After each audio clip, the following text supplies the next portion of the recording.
At times, we view Western thinking as the pinnacle of intellect. This isn't inherently wrong. Most cultures believe their intellectual systems are superior. It's human nature. However, problems arise when we use these models to judge and question other civilizations. For instance, Western thinkers won't find a mirror image of Europe in Africa.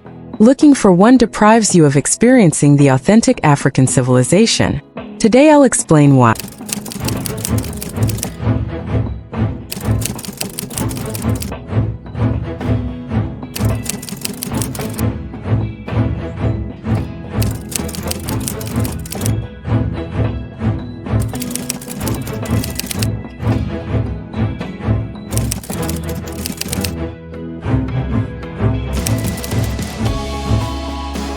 What's up, African world?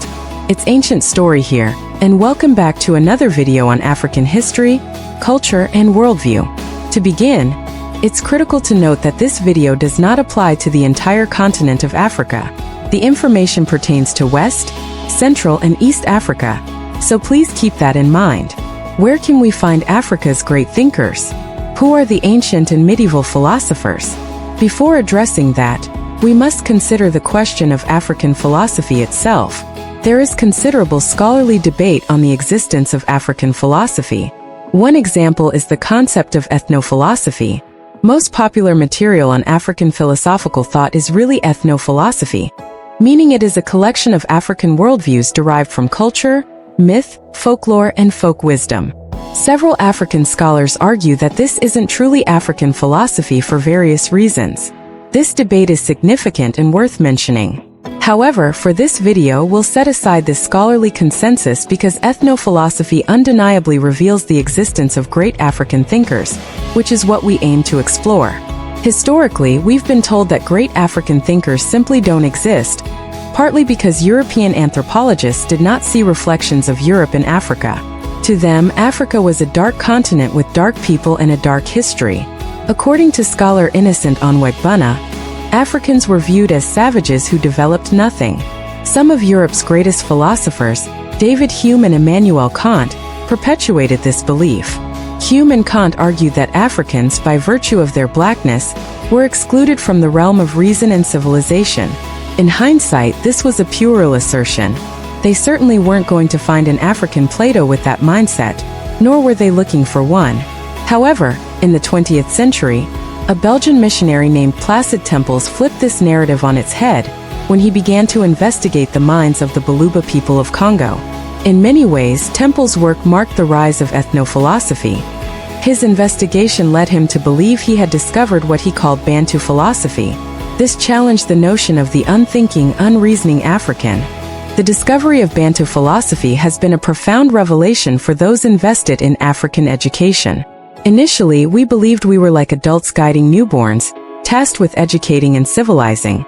We thought we were starting from scratch, assuming we needed to clear away worthless notions to lay new foundations on bare soil.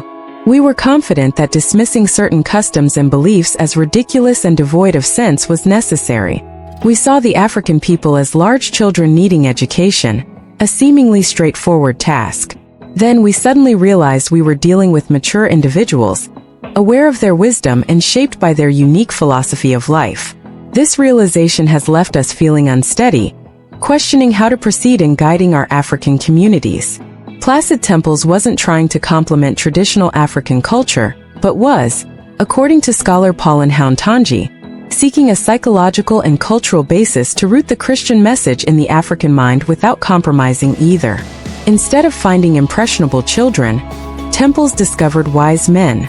This discovery is commendable, but we still haven't found our African Plato. If Tempels was impressed enough to label it Bantu philosophy, surely some great ancient African thinkers would have surfaced in popular culture. Why haven't their names been preserved in written or oral traditions? This question is valid from a Western perspective. However, it overlooks how some African societies function. Scholar Owe Almayela explains that in traditional African societies, attaching one's name to an idea implies exclusive ownership, which clashes with communal values. Traditional societies disapproved of such possessiveness and self-importance. Thus, an African Plato would have remained within the veil of communal tradition. Knowledge was shared, not individually claimed. Promoting individual thinkers was not part of many African value systems. Truth existed independently, not reliant on who voiced it. So, as Almayela suggests, promoting an individual African philosopher contradicted the communal ownership prevalent across Africa. Additionally, many African cultures were oral. Even though writing existed, oral traditions were preferred, valuing memory over text.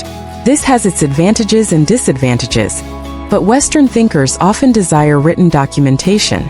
Without it, we presume an African Plato cannot or does not exist, leading to the same misconceptions held by David Hume and Immanuel Kant regarding Africa. We must be cautious with this line of thought.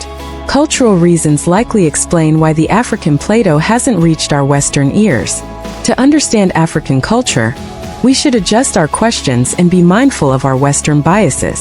Thank you for watching. If you appreciate these videos and want to support ongoing development, remember your ancestors and peace.